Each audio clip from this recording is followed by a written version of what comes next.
मसीह यस्सु के कादरोजीम नाम में आप सबकी सलामती हो। मैं आप सबको हमारे हर रोज की बाइबल रीडिंग के प्रोग्राम में खुश आमदीद कहती हूँ। मेरे अजीजों, कल हमने कलाम मुकद्दस में से मुकद्दस मत्ती रसूल की मार्फत लिखी गई अंजील उसके 8वें बाब को खुदावंद के कलाम से पढ़ा था और आज हम अपनी बाइबल रीडिंग को आगे बढ़ाते हुए मुकद्दस मत्ती रसूल की मार्फत लिखी गई अंजील उसके 9वें बाब को खुदावंद के कलाम से पढ़ेंगे और खुदावंद के कलाम में यूं लिखा है, फिर वो कश्ती पर चढ़कर पार गया और अपने शहर में आया और देखो लोग एक मफलूज को चारपाई पर पड़ा हुआ उसके पास लाए। यस्सु ने उनका ईमान देखकर मफलूज से कहा, बेटा खातिर जमा रख, तेरे गुनाह माफ हुए। और देखो बाज फकीरों ने अपने दिल में कहा, ये कुफर बकता है। यस्सु ने उनके ख्याल मालूम करके कहा कि तुम क्यों अपने दिलों में बुरे ख्याल लाते हो। आसान क्या है ये कहना कि तेरे गुनाह माफ हुए या ये कहना कि उठ और चल फिर। लेकिन इसलिए कि तुम जान लो कि इब्ने आदम को जमीन पर गुनाह माफ करने का इख्तियार है। उसने मफलूज से कहा, उठ, अपनी चारपाई उठा और अपने घर चला जा। वो उठकर अपने घर चला गया।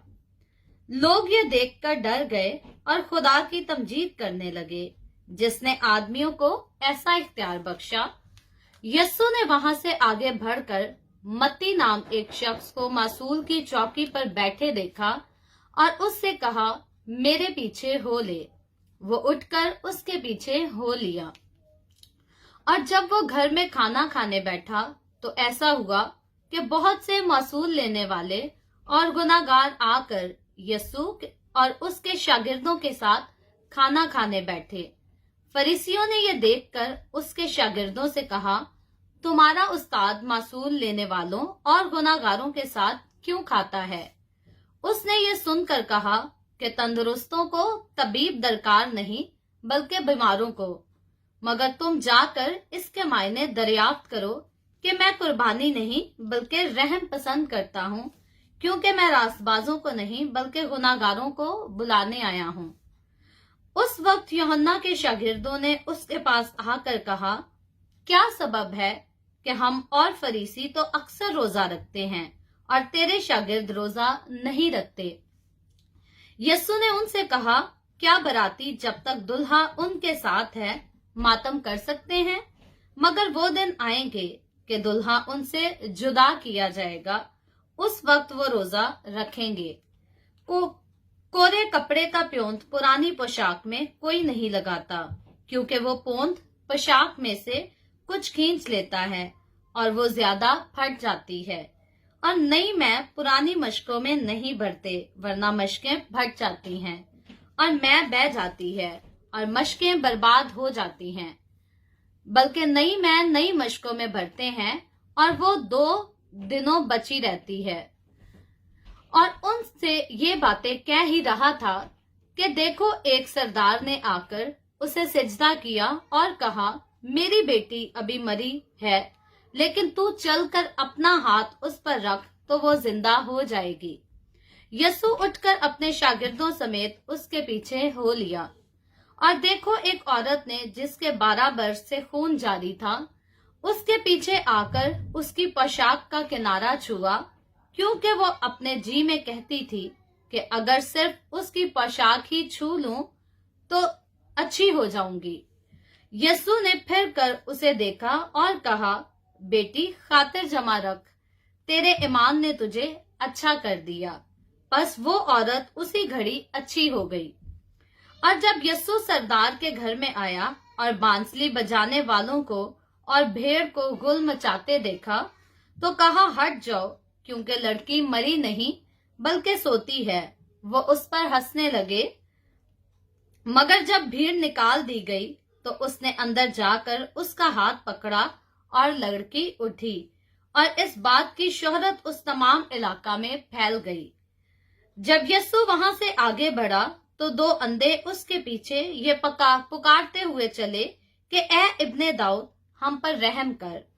जब वो घर में पहुंचा तो वो अंधे उसके पास आए और यस्सु ने उनसे कहा, क्या तुमको इत्तेकाद है कि मैं ये कर सकता हूँ।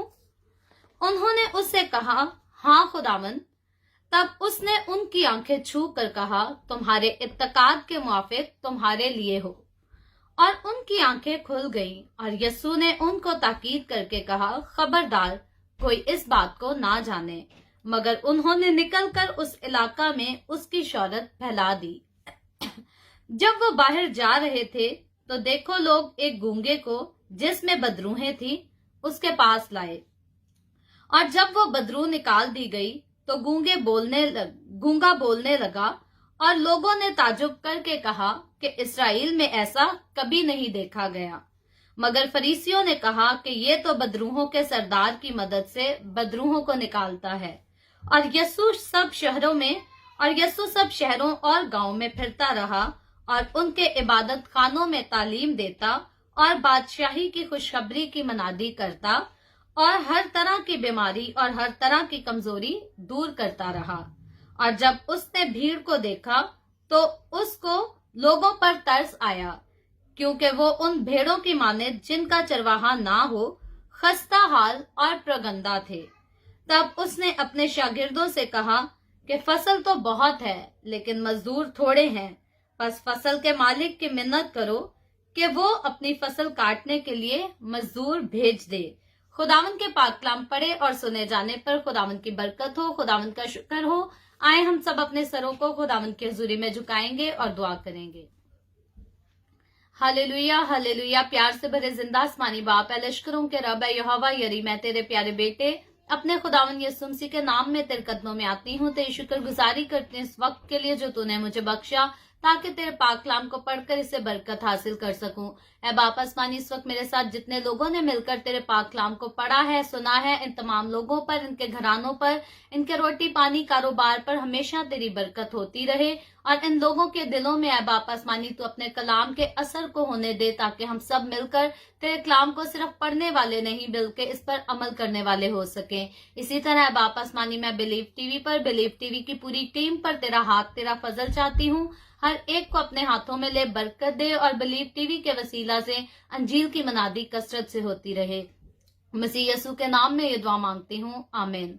खुदावंद की सिखाई हुई दुआ में शरीक होंगे। आए हमारे बाप तो जो आसमान पर है, तेरा नाम पाक माना जाए, तेरी बादशाहत आए, तेरी मर्जी जैसे आसमान पर पूरी होती है जमीन पर भी हो। हमारे रोज की रोटी आज हमें दे, जिस तरह हम अपने कर्जदारों को माफ करते हैं, तू भी हमारे कर्ज हमें माफ कर।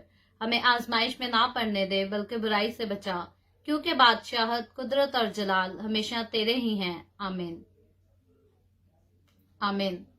खुदावंद आप सबको बहुत बरकत दे। मेरे साथ हर रोज ऑनलाइन आकर खुदावंद के कलाम को सुनने के लिए आपका बहुत ज्यादा शुक्रिया। इस कलाम को जगह जगह शेयर करते रहें ताकि हम सबके वसीला से अंजील की मनादी कसरत से हो सके, आमीन।